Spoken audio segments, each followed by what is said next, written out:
Je me DG, j'ai trimé, j'ai dû dealer. La beuh dans mon narguilé pour oublier. Loin de tout, loin des fous, exilé. C'est stylé, je vais kiffer, la tête vidée. Quelques benz dans les poches, le soutien de mes proches, les 4 pots de ma Porsche. J'exauce mes rêves de... Salut à tous les amis, j'espère que ça va et que vous avez la forme. Je vous souhaite la bienvenue sur ce nouveau vlog où on va parler de la Porsche. Et je suis en compagnie de Ben. Salut à tous. Bon, donc cette vidéo tant attendue, hein, où je voulais vous présenter la Porsche. Au début, je voulais pas la mettre sur internet et puis vous m'avez tous dit ah mais là tonton c'est inspirant. donc là voilà. Ce que je vous propose, on va passer un peu de temps ensemble avec Ben. Je vais vous montrer la voiture, je vais vous expliquer pourquoi celle-ci. Je vais parler aussi de pourquoi ce modèle, la cote, tout ça. Je vais vous dire aussi comment je l'ai financé parce qu'on est sur une chaîne d'investissement quand même. Hein, il y a aussi une part d'investissement dans cette voiture. Puis on va les laisser sur la route. Là, Ben, il va nous montrer ce qu'elle a dans le ventre. Et voilà, je vais vous montrer tout ça. Donc, la voiture, c'est une Porsche 911. Donc, c'est le rêve de gosse. Les jaloux diront crise de la quarantaine. Mais voilà. Vas-y, Ben, je te laisse faire le tour. Donc, c'est une Porsche 911. Le modèle, c'est 997. Donc voilà, il faut savoir que sur les Porsche, ils ont beaucoup d'appellations au fil du temps en fait, suivant le modèle de la voiture. Donc un des modèles les plus emblématiques c'est la 993. Après il y a eu la 996. Donc la 996 c'est un peu on va dire la mal aimée parce qu'elle a les phares en amande à l'avant. Et ensuite il y a la 997 qui a eu beaucoup de succès. Et ensuite il y a les modèles beaucoup plus modernes, beaucoup plus récents. Il y a la 991 et puis aujourd'hui l'actuelle c'est la 992. Toutes celles-là, c'est toutes des 911. Pour ça, au début, c'est un peu dur à comprendre, tout ce charabia. Mais moi, j'ai porté mon dévolu sur un modèle 997. Donc, la 996, c'est aujourd'hui la mal aimée. C'est la voiture qui est la moins chère. Les Porsche avant, les 993, sont un peu plus cotées. Moi aussi, je ne suis pas très fan du design de la 996 et des phares en amande. Donc, j'avais vraiment envie d'une 997 ou une 991. Et la 991, elle est déjà beaucoup plus chère. Et puis on en parlera aussi tout à l'heure, au moment où on va parler de pourquoi cette voiture et de la cote.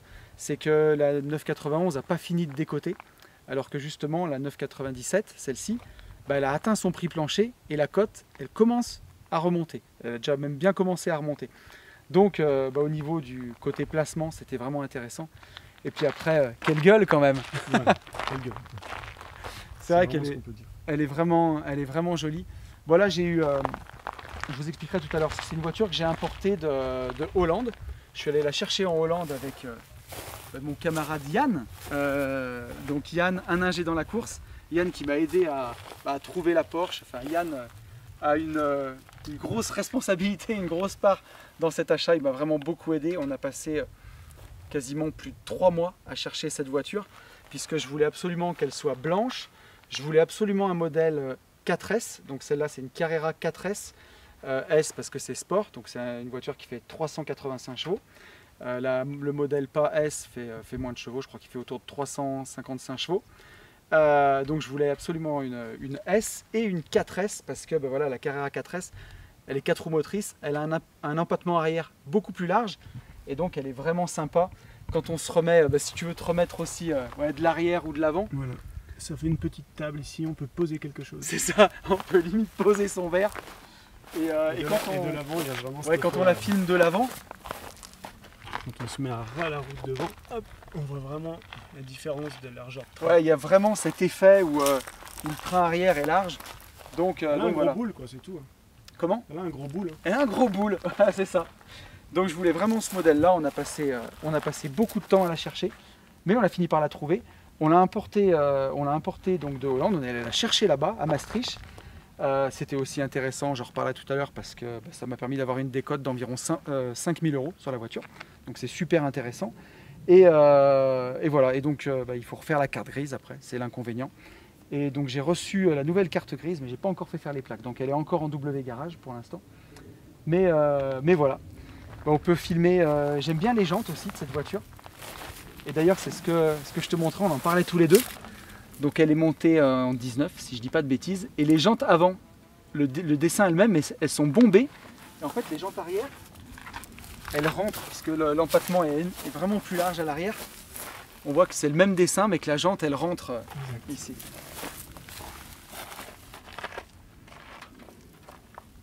On le voit bien. Et puis un joli arrière-train quand même qui est bien large pour bien agripper le sol. Grave. On peut montrer aussi l'intérieur. Donc là si tu veux filmer, je vais mettre de l'autre côté. Intérieur ultra propre, cuir Alcantara, enfin plus qu'Alcantara aussi. C'est même pas de l'Alcantara, c'est une petite moquette en fait. Ouais, alors la moquette ici, le ciel de toit par contre c'est de l'Alcantara. Oui, voilà. Derrière. Un petit toit ouvrant, tout intégré, ça j'ai toujours trouvé ça magnifique.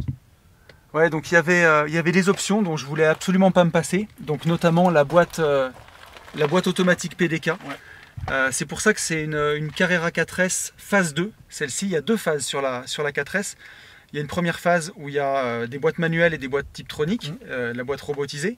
Et à partir de 2009, c'est un modèle de 2009, celui-là c'est les premières avec la boîte automatique PDK à 7 rapports. Et là c'est vraiment quelque chose de sympa, puisque cette voiture, il y a vraiment deux voitures en une, quoi. Il y a le côté, on pourrait presque la prendre en daily en fait, pour cruiser tranquille. La boîte on la sent pas, les rapports passent très très bas quand elle est... Ce qui m'a le plus surpris quand tu me l'as fait essayer, ouais. C'est le côté daily de la voiture qui est complètement possible. C'est-à-dire tu peux la conduire tous les jours, ouais. C'est confortable. C'est agréable, ça se conduit super bien pour tous les jours. C'est ça. Et en fait, dès qu'on attaque un petit col de montagne et qu'on appuie, c'est vraiment deux voitures en une. Il y a un mode sport de fou et on peut passer les palettes au volant. Donc c'est vraiment, vraiment excellent. Après, il y a des inconvénients, il y a des options que je voulais que j'ai pas eu. Par exemple, elle n'a pas l'échappement sport, celle-ci. Donc ça, c'est un peu dommage. Il y a une belle sonorité, mais il faut vraiment aller la chercher pour l'entendre. Et c'est peut-être quelque chose que je ferai remettre. Voilà, j'ai fait une concession là-dessus. Il y a le toit ouvrant que je voulais absolument, donc elle a le toit ouvrant. Et voilà, c'est une des seules options. Il y a le pack chrono que j'aurais bien aimé aussi avoir. Pack chrono, normalement, il y a un petit compteur en fait. Ici. Ouais, une petite horloge de plus. Et donc il se déclenche si vous faites du circuit. Alors le but n'est pas forcément de faire du circuit, mais ça fait une petite horloge qui est sympa. Et puis c'est vrai que si tu fais sur circuit, tu t'en sers comme un chrono, quoi. Mais grave, c'est trop cool. Et le seul deuxième bémol que je vois, c'est que les palettes au volant, elles sont inversées.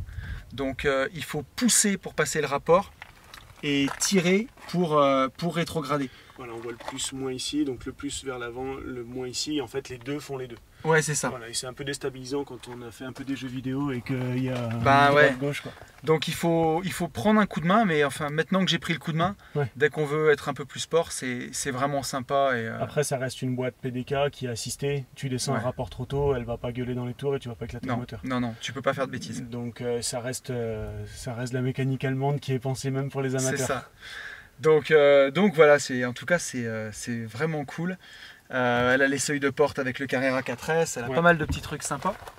On va ouvrir le capot quand même, on va montrer. Alors le moteur, on va ouvrir le capot avant, mais à l'avant il n'y a pas de moteur du coup, puisque le moteur il est positionné à l'arrière. On a le petit logo Porsche qui fait plaisir dessus.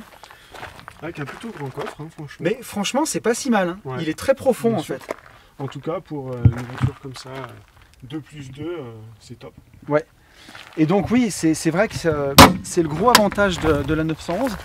On l'a pas vraiment montré, mais c'est une 4 places. C'est ça. Donc, je dis 2+2, effectivement. C'est ça, comme tu dis. 4 places, mais voilà, ça va être des parents et 2 enfants. Donc c'est top d'avoir ça. Mine de rien, c'est différent d'un vrai coupe sport où tu as le moteur qui est derrière. Pour un truc tout simple, mais...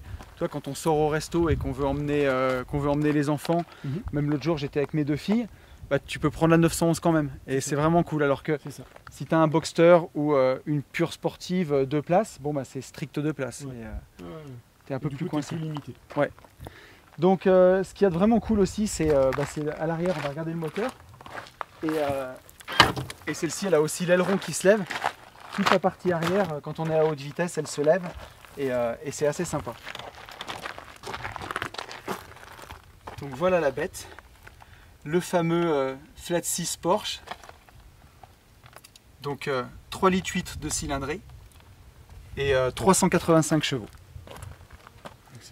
Donc on le verra tout à l'heure, c'est aussi rigolo parce que c'est un pur moteur Atmo pour le coup.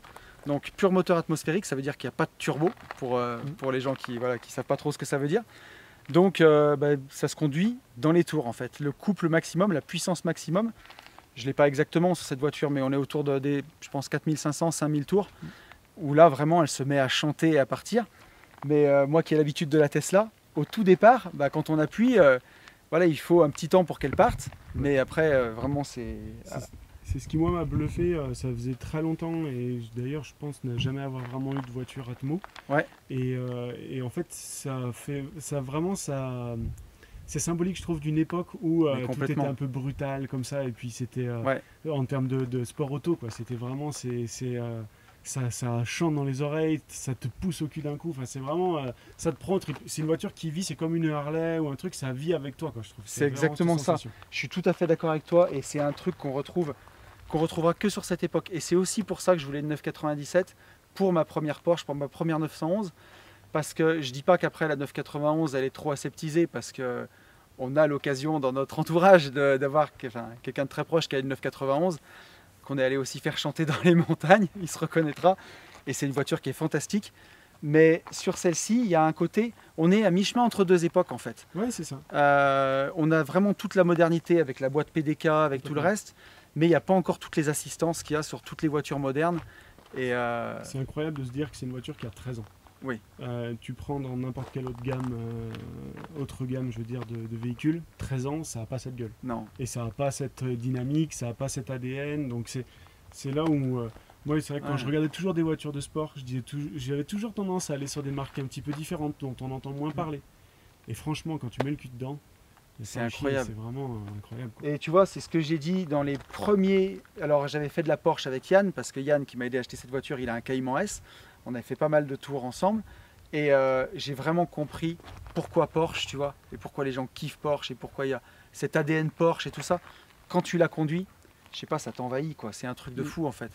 Et tu te rends compte à quel point la voiture, elle a 70 000 km, elle a 13 ans du coup, mais tu veux pas y croire quoi. C'est sûr. À aucun moment... Bon, tu vois, le siège avant, tu vois, sur le côté où tu montes et où tu descends, c'est peut-être ça qui trahit son âge, mais sur tout le reste... forcément des signes d'usure, mais sinon, ouais, c'est... Sur la technologie de base, vraiment, c'est... Ouais. C'est un petit bijou qu'on va aller essayer. Donc voilà, ce que je vous propose pour la suite de la vidéo, c'est qu'on aille faire un tour ensemble, qu'on voit ce que ça donne sur la route. On va la démarrer quand même avant. Ouais. Je te laisse te mettre derrière et puis ensuite on parlera argent un peu quand même. C'est cool quand même. On voit qu'il manque l'échappement sport. Ouais, là un petit gros mot.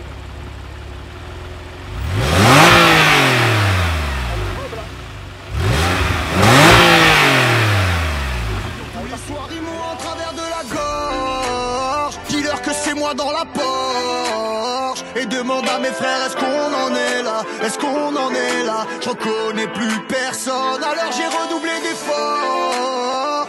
Parce qu'on m'a souhaité la mort. La Rolex est réglée sur chronomètre. Sur chronomètre, je me soigne avec de l'or. Frérot, Allez, on te retrouve au volant, mon petit Ben. Ouais, ça y est, j'ai pris les commandes. Est-ce que t'es chaud? Grave, très chaud, tu vois, mode séquentiel. Je pense qu'on va s'ouvrir un petit coup de toit ouvrant pour mettre un petit peu pour sortir la chaleur. C'est ça, puis pour entendre bien chanter ça, parce qu'on a coupé la clim. Et puis c'est parti, hein. Tu veux qu'on baisse une fenêtre un peu ou pas? On peut la baisser un petit peu. Pour l'instant pas la tienne.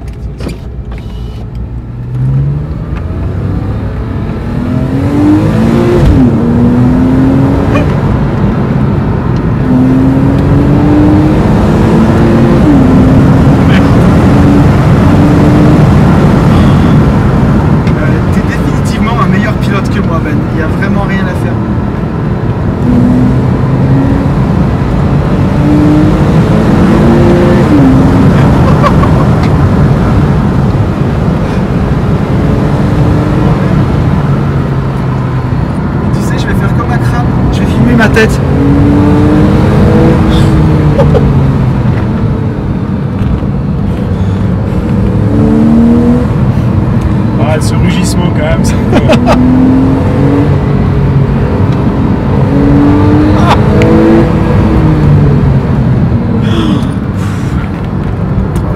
On a des petites routes où il n'y a même pas besoin de passer de rapport presque.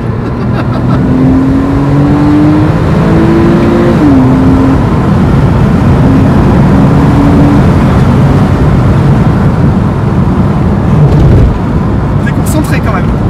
Ah, c'est pas la mienne.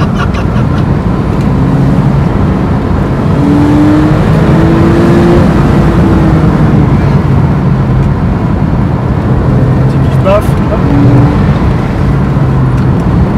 Je passe pas comme ça. Ça risque pas. Si, Non. tu te rends pas compte.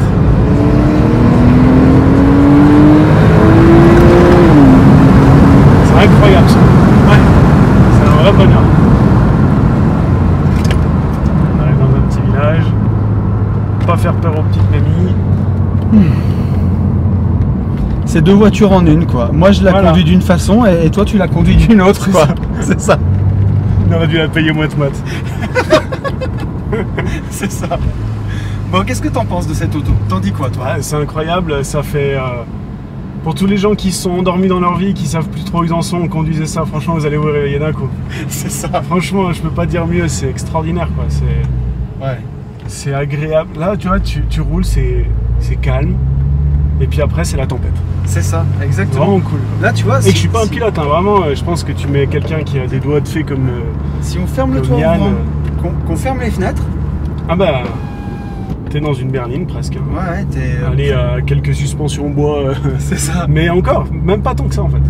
Bah ouais, t'es bien quoi. Et ouais, c'est vraiment cool. Et quand on aime l'automobile, je trouve que c'est vraiment chouette de commencer par ce genre de voiture là. Ouais. Parce que bon, ça reste un rêve, ça reste une somme. On en parlera tout à l'heure, mais ça reste aussi un rêve abordable. Bien sûr. Et t'as tout le plaisir du sport automobile. Voilà, pour un budget qui est. Faut toujours se replacer 13 ans en arrière. Bien sûr. Forcément, aujourd'hui, c'est pas incomparable avec ce qui se fait, mais si tu te remets 13 ans en arrière, c'était déjà de la science-fiction en fait. Ouais, complètement. Et quand tu vois les émotions que ça nous procure 13 ans plus tard, eh ben c'est fort quand même ce qu'ils font quand ils font de la supercar. Alors c'est peut-être pas, il y a toujours ce débat supercar, pas supercar, voiture de sport ou pas, mais c'est incroyable. C'est incroyable. Et ouais, c'est un gros kiff, c'est une grosse source de plaisir. Alors bien entendu, c'est les actifs d'abord.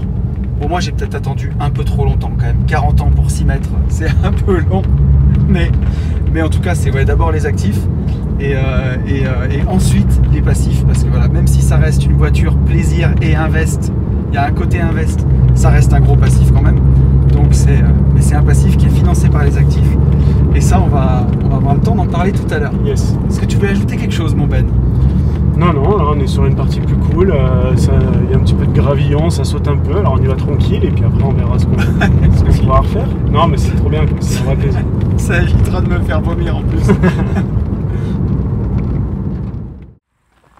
Allez, on est calé au col des Supers, c'est vraiment un bel endroit, il y a un beau col à monter, bien entendu en respectant toujours les limitations de vitesse, Ben, toujours dans strict respect de la légalité. Et on va parler un peu de comment j'ai financé cette voiture et voilà, du budget global et de comment j'ai vu les choses. Parce que, bah ouais, vous le savez, je suis investisseur avant tout. Et avant de me payer un gros passif, bah, j'aime toujours voir où je mets les pieds, comment je fais les choses. Donc voilà comment j'ai abordé le sujet de cette voiture. Je voulais vraiment une 997 parce que c'est une voiture qui me plaît beaucoup. Et ce que j'ai vu sur cette voiture, donc c'est une voiture qui neuve vaut 160 000 €. Quand je l'ai achetée dans un garage, j'ai eu la facture d'achat. Il faut savoir que toutes les voitures, elles décotent la première année. Et même la deuxième année, dès qu'on sort du garage, il y a des coûts marketing qui sont dans le prix de la voiture. Il y a des coûts déjà d'entretien qui sont inclus là-dedans. Il y avait d'ailleurs une excellente formation de Cédric Anissette que j'ai fait à l'époque, qui s'appelait Hack Automobile, que j'ai fait avant d'acheter la voiture. Je trouvais super intéressante. Et pourquoi cette voiture, elle me plaisait? Parce qu'elle avait atteint son prix plancher. Donc au bout de 5-6 ans, une voiture de sport, elle atteint toujours son prix plancher, un prix auquel elle ne descendra pas plus bas. Bien sûr, si elle n'est pas normalement kilométrée et qu'elle voilà, n'est pas rentrée dans un mur. Mais voilà, et cette voiture-là avait atteint son prix plancher, donc autour de 75 000 € en France, pour le modèle que je voulais, c'est-à-dire une 997 phase 2 avec une boîte PDK. Et donc je cherchais ce modèle-là. Je le cherchais en France et à la fois à l'étranger. Et avec l'ami Yann, on s'est arrêté sur plusieurs pays. On a regardé en Allemagne et beaucoup aux Pays-Bas. Puisque là-bas, aux Pays-Bas, ils ont beaucoup de Porsche, énormément. Le garage dans lequel je l'ai acheté, ils vendent 200 Porsche par an, une par jour. Et, enfin une par jour, ouvrée en tout cas. Et c'est vraiment intéressant parce qu'ils ont beaucoup de véhicules qui sont très optionnés. Donc là, il n'y avait pas toutes les options que je voulais, mais il y en avait beaucoup. Surtout la peinture blanche, je la voulais absolument en blanc. Et l'avantage aussi de cette voiture, c'est qu'elle n'a jamais été repeinte. C'est vraiment la couleur d'origine. Donc quand on s'approche un peu, il y a quelques petites imperfections. Mais la 997, c'est la nouvelle classique Porsche. Et si on la maintient en bon état et dans sa peinture d'origine, bah c'est une voiture qui non seulement ne perdra pas de valeur, mais qui va continuer de prendre de la valeur. Et donc cette voiture, en France, elle aurait coûté à peu près 75 000 €. Moi, je l'ai acheté exactement 69 250 € aux Pays-Bas. Une fois rentré en France, il faut la faire réimmatriculer en France. Donc là, je viens d'avoir ma carte grise, ça a mis 2 mois. Il faut obtenir un quitus fiscal, il faut aller à la NTS, donc c'est les mines en fait. Hein. Il faut la faire réimmatriculer aux mines, ça prend vraiment beaucoup de temps. Mais voilà, j'y suis arrivé. Ça coûte vraiment pas grand-chose. Après, il faut repayer la carte grise. Sur cette voiture, j'en ai eu pour, avec la procédure, j'en ai eu pour 670 €, si je dis pas de bêtises. Vu que la voiture a plus de 10 ans, ça aussi c'est sympa, on a la carte grise à moitié prix. Et donc, si je devais la revendre immédiatement en France, bon, il faut trouver un gars qui vous fait un chèque en face, hein, bien entendu, mais elle cote autour de 75 000 €. Donc déjà, à l'achat, il y a un petit gain de 5-6 000 €. Donc ça, c'est vraiment cool. Et puis, c'est une voiture où la cote, voilà, elle a atteint le prix plancher et elle est en train de remonter. Et ça l'a fait pour toutes les 993, les voitures d'avant et ainsi de suite, où les cotes remontent petit à petit. Donc avec un peu de chance, si cette voiture je la revends dans 4, 5, 6 ans, peut-être qu'elle montera autour de 80 000 €, on ne sait pas. Et ça d'ailleurs, c'est l'affaire, elle se fait toujours à l'achat, hein, encore une fois, ça c'est des plans sur la comète, on ne sait pas. Ce que je peux dire, c'est qu'elle a été bien achetée, en tout cas. Et comment je l'ai financée? Bon du coup, vous le savez, pour un passif, on ne fait pas de crédit, hein. C'est achat cash. Et moi, ça m'ennuyait un peu de la financer cash, puisque vous savez que mon amour pour les ETF, et il se trouve que j'ai une assurance vie chez Bourso qui a investi intégralement en ETF. Et Boursorama faisait, alors j'ai pas d'action chez Bourso, mais il faisait une offre sur le crédit lombard. Donc un crédit lombard, c'est comme une avance sur titre. On met en contre-garantie le placement et en échange, ils nous prêtent de l'argent. Et donc là, si je mettais en contre-garantie mon assurance vie en ETF, je pouvais emprunter la moitié, donc 55 000 € à 0,9% sur 4 ans. Donc pendant 4 ans, je rembourse pas du tout de capital et dans 4 ans, je rembourserai l'intégralité du capital d'un coup et pendant ce temps-là, j'ai un taux d'intérêt de 0,9% par an. Donc c'est vraiment pas grand-chose par rapport à un crédit conso pour une voiture comme ça qui serait peut-être à 4 ou 5%. Donc voilà, donc du coup, je ne l'ai pas acheté cash, je l'ai financé avec ce crédit lombard. Et ça me permet de continuer de faire travailler mes ETF qui, si on prend les 10 dernières années, ont fait sur un indice monde 13% par an. Donc voilà, je préfère avoir mon placement qui bosse à 13% par an et emprunter à 0,9. Et donc cette voiture, je peux soit faire le choix de la mettre en vente d'ici 3 ans, 3 ans et demi, pour pouvoir la revendre et rembourser mon crédit, ou alors au moment où le crédit sera remboursé, peut-être que je ferai le choix de la garder si ça s'avère être toujours un bon placement, comme je le pense. Je pense que c'est une voiture que ça vaut le coup de garder longtemps. Et donc voilà, si elle s'avère être un aussi bon placement, ils sont en train de tout casser. Si ça s'avère être un aussi bon placement que je le pense, la garder. Sinon, la revendre et à ce moment-là, je pourrais la revendre juste avant et rembourser mon prêt lombard tout de suite, mes 55 000 €. Et pendant ce temps-là, mon assurance vie aura continué. Si tout va bien, bien entendu, hein, les performances passées ne présagent pas des performances futures, vous connaissez la musique, mais normalement mon placement en ETF aura continué de fructifier. Donc voilà le montage que j'ai fait. Et bien sûr pour les 14 000 € qui manquent, là c'est financement cash. Donc voilà pour ce petit rêve que j'ai réalisé de cette façon-là. J'espère que la vidéo vous aura plu. Si, ce qu'on peut rajouter bien entendu, c'est que les passifs arrivent toujours après les actifs, donc ça ça a été financé intégralement par des actifs, par une assurance vie qui a investi en ETF, qui est le résultat des placements du travail. Et c'est toujours comme ça que ça doit marcher. Allez pas vous coller un passif comme ça au début, c'est n'importe quoi.